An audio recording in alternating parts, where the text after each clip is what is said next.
Hey everybody, my name is RagingRaptor and I welcome you to a new armor preview. Today I would like to have a look at the armor of the Turtle Mark 1, an upcoming Tier 8 British Premium tank destroyer, as you could figure from its appearance, and the KAMPFPANZER 50t, which is going to be the reward for playing ranked battles. It's going to be a Tier 9 German medium tank with a 320 alpha gun and actual good penetration of 268.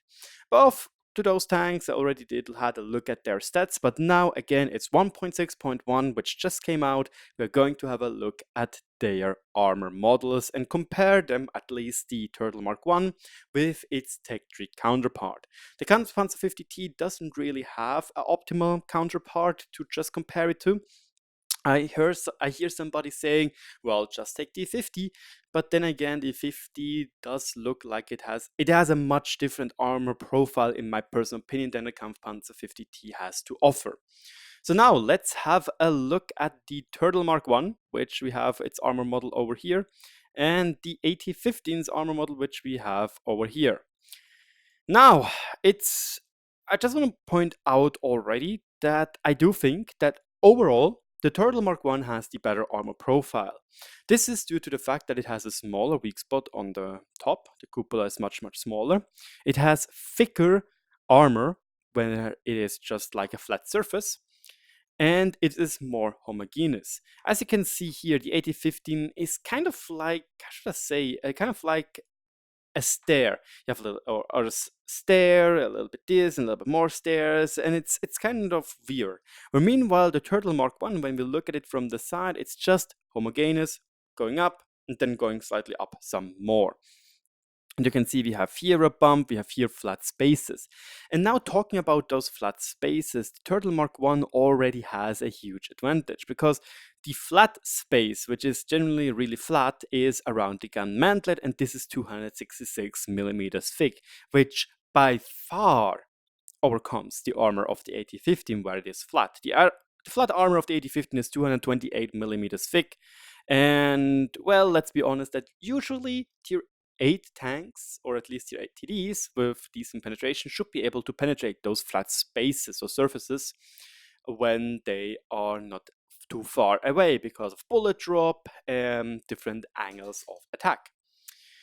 So the Turtle Mark 1 already here has a big pro, but also this part over here, the second thickest part of the armor of the Turtle Mark 1 is still very thick. It's 254 millimeter of armor, and it has a 20 millimeter slope, meaning it has an effective of around 270. Depending at what angle you are hitting it, this armor can go much further and be even stronger. But keep in mind that as soon as you're standing above the Turtle Mark 1, not only does this angling loses its magic, you also will be able to either hit back here, which is relatively thin with 38 millimeters, but you can also hit the roof, which is relatively thin, or even hit the upper front plate armor. Talking about the upper front plate armor, this whole part over here, it's 152 millimeters thick, and you can see this 152 millimeters is basically going all the way around, even into the lower plate. The lower plate is a feature the Turtle Mark 1 has, which the AT-15 doesn't really have, and this feature might even be a weak spot.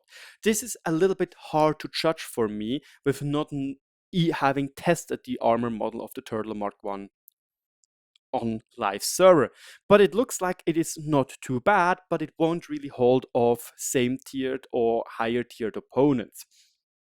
Lower tiers, no problems. If you play properly and play the Turtle Mark 1 like you would your Badger, you'll have no problems. And I think the Badger is actually a pretty decent comparison to the Turtle's Mark 1's armor, because the lower plate of the Badger is not bad, but it doesn't really holds off tier 10 tanks that well.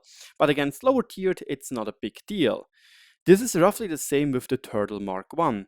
And this upper plate armor, which is 152 millimeters thick, has a 55 to 54 millimeters degree slope, giving it an effective armor of 266 straight up. This is something the 8015 could dream about with 264 and 254. And please don't forget that those pieces over here are only 229 millimeters thick, while meanwhile here we have 266 millimeters of effective armor.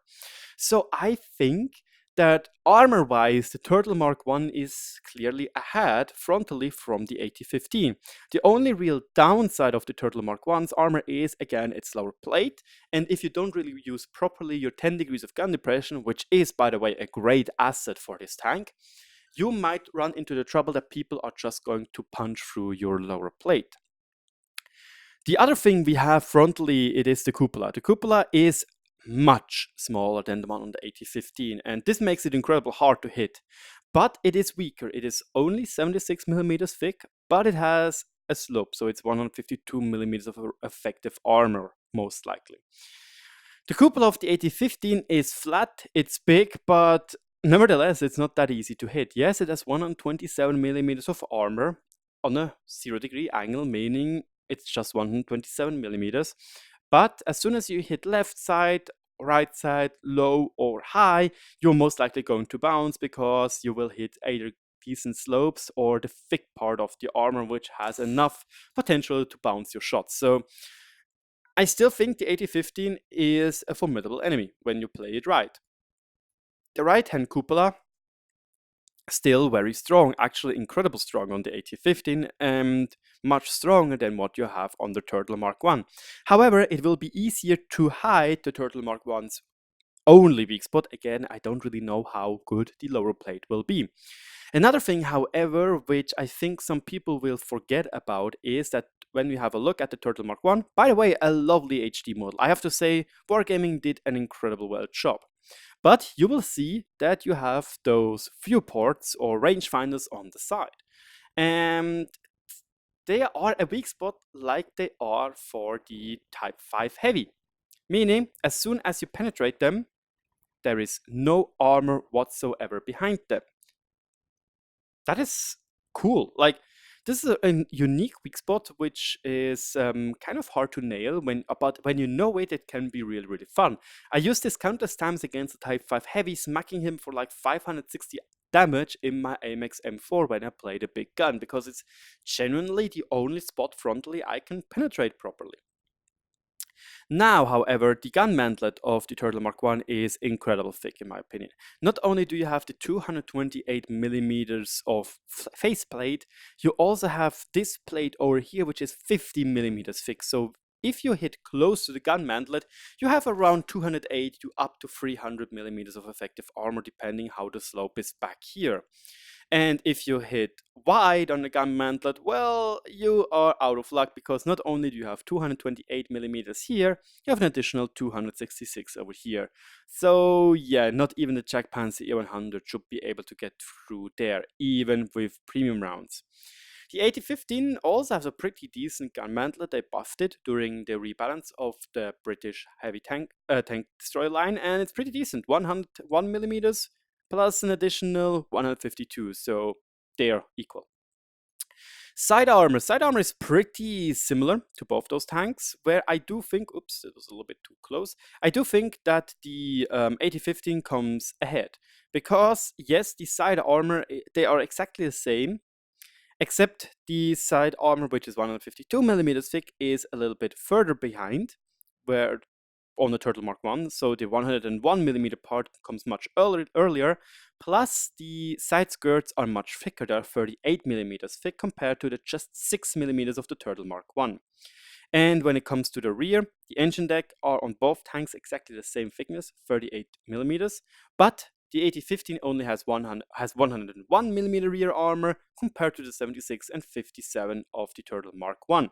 So there, I have to say the Turtle Mark 1 is more prone to artillery fire, as well as more prone for light tanks or the wheeled vehicles, most notable. Because on tier 8 you have the Lynx, which has 90 millimeters of HE penetration. You have the EPR75FL, which has 75 millimeters of penetration, and the latter one can with luck penetrate your rear, where meanwhile on the 8015 this is not going to happen because it's just too thick. So Frontally, I think the Turtle Mark 1 is better. Again, lower plate, I might have to say that we have to wait for a test. Other than that, it looks very, very strong, and I look forward to it to try it. Nevertheless, now let's have a look at the Kampfpanzer 50t, the ranked reward tank. So the armor model looks a tiny touch confusing because the barrel is missing, but that shouldn't be a big issue in my opinion. The most important thing is, one thing you will notice is that the turret is actually very strong frontally, 250 millimeters thick, and it even has a slight angle upwards. So if you know what you're doing, if you play this tank in a hull down position, you have 8 degrees of gun depression you can work with, you have 250 millimeters of frontal turret armor, you only have a tiny weak spot over here, which is 30 to 40 millimeters thick, which is your, well, anti-aircraft gun, and you have this weak spot over here, which is still 200 millimeters thick. So knowing what you're doing, which probably most ranked players know, you will have a good time in the Kampfpanzer 50t when it comes to the armor wise, because just keep in mind that the E50 has only 185 millimeters of frontal turret armor. That's not that good. That's genuinely not good at all, in my personal opinion. We can also quickly get the T50. Well, let's just do it so you can see what I mean. This is going to be the E50 model. Over here you can see it has this 100, oh, that was, excuse me, I actually made a mistake there because I didn't put in the big turret. So let's just take the big gun, armor model, there we go, now we have it. It's 185 millimeters thick. That is not that good in my opinion. Maximum of 200 millimeters of effective armor because it's angled backwards. But again, that is totally crap if you think about it, compared to the Kampfpanzer 50t, which has 250 millimeters of frontal turret armor. It is probably more comparable to what the T55A has, and I have to say 240 is not bad, but sometimes, or like here and there, it is going to get shot through by other enemies or by tier 10 vehicles. And it also has the cupola, which is somewhat a weak spot. The upper front plate is only 100 millimeters thick on the T55A, and the Kampfpanzer 50 has 120 millimeters in a pike nose shape. It is hard, again, to effectively say how well the frontal plate will be. I think it will have to be incredible careful at what you're doing, so it's not going to screw you over. The lower plate is also only 110 millimeters thick, so you have to be careful with this as well. And lastly, the side armor, this is where the cookie crumbles. 40 millimeters thick is absolute garbage. Excuse me to say it, but it is as it is. For example, the T55A has 80 millimeters of armor. The E50 has 80 millimeters of armor. Even on the rear, the E50 has 80 millimeters of armor. This tank on the rear has 20. So not only is this tank probably going to be played by rather good players, it's going on microphone. So not only is it going to be played by good players, but now artillery has a perfect target, because 20 millimeters in the butt is super weak. 40 millimeters in the side, meaning that Russian 122 millimeter guns have easy penetration. So frontally top, knowing what you're doing top, as soon as you show your side or your rear or getting exposed to artillery fire, you are gonna get it real good. This is no bueno for you. But yeah, that's about it. I don't know what is going on with my microphone. Sorry for that. Please don't forget, I'm still having a giveaway running until the 30th of September, my birthday. So link in the description below. You have to be, however, a sub to my channel to enter it. Don't forget to just sub in general when you want to see more videos like this and more insights into armor models and upcoming things. Next thing we're probably going to get is Wargaming Fest. I'm really looking forward to probably going to do a prediction video on it. And yeah, that's about it. Thank you so much for your attention. My name is RagingRaptor, and I'll talk to you all later.